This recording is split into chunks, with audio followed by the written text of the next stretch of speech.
यार मैं आज तुम्हारे लिए ना एक किताब लेके आया हूँ जिसका नाम है थिंक एंड ग्रो रिच। अब ये देखो नेपोलियन हिल के द्वारा लिखी गई है। कितनी कॉम्पैक्ट बुक है, देखो एक बित्ते में ये आ रही है। ये जो एडिशन मेरे पास आया है ना, ये वाकई में बहुत ही छोटा कॉम्पैक्ट एडिशन है। यदि मैं बैगी फुल पैंट पहनूं तो शायद ये मेरे जेब के अंदर भी चली जाएगी। ऐसी ऐसी किताबें अपने साथ आप कैरी करके लेके जा सकते हो। मैं तो कैरी करता रहता हूँ ऐसी ऐसी पुस्तकें, थोड़ी बहुत अपने साथ अपने बैग में रख लेता हूँ। और जब मौका लगे, जब आप थोड़ी बोरियत महसूस करें गाड़ी वाड़ी में, तो आप इसको पढ़ सकते हैं।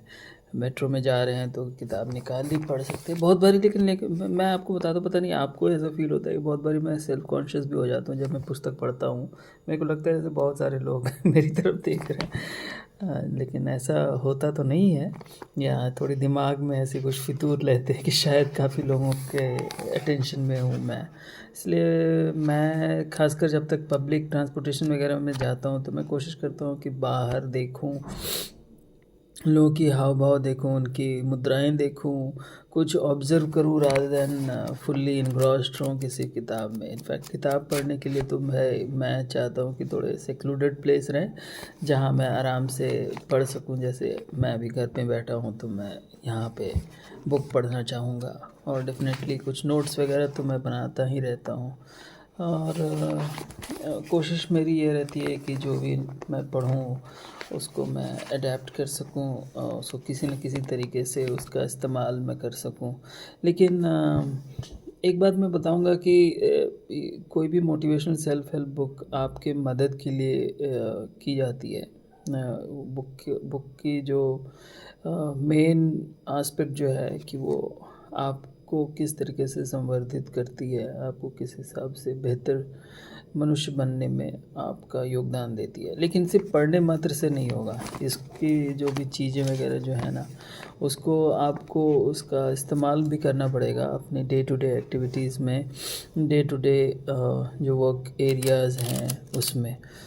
और जब तक आप ये नहीं करोगे, क्योंकि मैंने देखा है कि मैं किताबें तो पढ़ लेता हूँ लेकिन उसकी उसके यूटिलाइजेशन में मैं थोड़ा पीछे रह जाता हूँ। अब इसके लिए मैं कोशिश कर रहा हूँ अपनी इम्प्रूवमेंट के लिए, ताकि मैं पीछे न रहूँ। जो मैंने पढ़ा है उसको यूटिलाइज़ कर सकूँ, और जितनी जितनी अच्छी तरीके से यूटिलाइज़ कर सकूँ वो उतनी ही मेरे ही बेनिफिट के लिए अच्छा रहेगा। इसलिए अब ये जो पुस्तक है थिंक एंड ग्रो रिच, इसमें ढेर सारे इंस्टांसेस वगैरह दिया है नेपोलियन हिल ने कि किस तरीके से आप सोच मात्र से अपनी जो स्थिति है, अपनी जो स्टेटस को है, उसको आप बेहतर कर सकते हैं। मतलब कुछ भी चीज़ ऐसा असंभव नहीं है जो कि आप उसको फुलफ़िल ना कर सकें। एक एक सोच होनी चाहिए आपको, एक एक जज़्बा आपके अंदर होना चाहिए रिच होने का। यहाँ सिर्फ रिच मतलब सिर्फ वेल्थ कमाना नहीं है, ये वो सारी चीज़ें हैं जिससे आपकी लाइफ रिच होती हैं। चाहे वो रिलेशनशिप हो, चाहे चाहे रिलेशनशिप, चाहे आपका पर्सनल रिलेशनशिप हो, चाहे आपकी मित्रता के बारे में हो, एक एक पेरेंट और चाइल्ड के बीच का रिलेशनशिप हो, कितना रिच हो सकता है। रिचनेस के लिए तो आपको, जब तक आप मानसिक स्तर पर नहीं उतरेंगे तब तक आप शायद रिच होने से थोड़ी दूर रहें।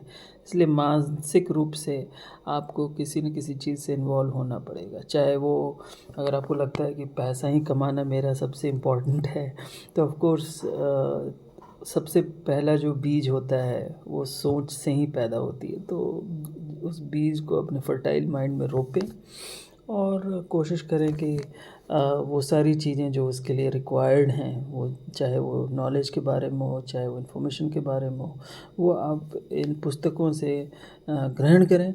और ऐसे-ऐसे लोगों से भी आप मुलाकात करें जो अपने-अपने क्षेत्रों में काफ़ी एक्सपर्ट हैं, धुरंधर हैं। उन लोगों से बातचीत करना बहुत ज़्यादा इम्पोर्टेंट होगा रादर दैन ऐसे लोग जो अपना समय बर्बाद कर रहे हैं। मैं तो दंग रह जाता हूँ आजकल, काफ़ी सारे इंस्टाग्राम पोस्ट वगैरह मैं देखता हूँ, कितने सारे बच्चे ऊट पटांग हरकत करके मिलियंस ऑफ व्यूज़ बना रहे हैं, बट उसका क्या ही फ़ायदा होगा।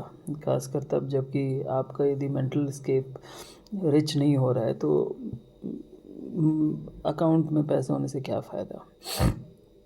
इसलिए पुस्तकें आपकी सबसे ज़्यादा हेल्पफुल हो सकती हैं और उसको किस तरीके से आप कोशिश करें कि पुस्तकें आपकी हमसफ़र बन सकें। और इसमें एक ये पुस्तक है थिंक एंड ग्रो रिच, जो मुझे काफ़ी अच्छी लगी और इसको मैं एक बार पढ़ चुका हूँ। मेरे पास दूसरा एडिशन था, जो एक थोड़ा बड़ा एडिशन था, बट ये छोटा कॉम्पैक्ट मेरे को मिल गया।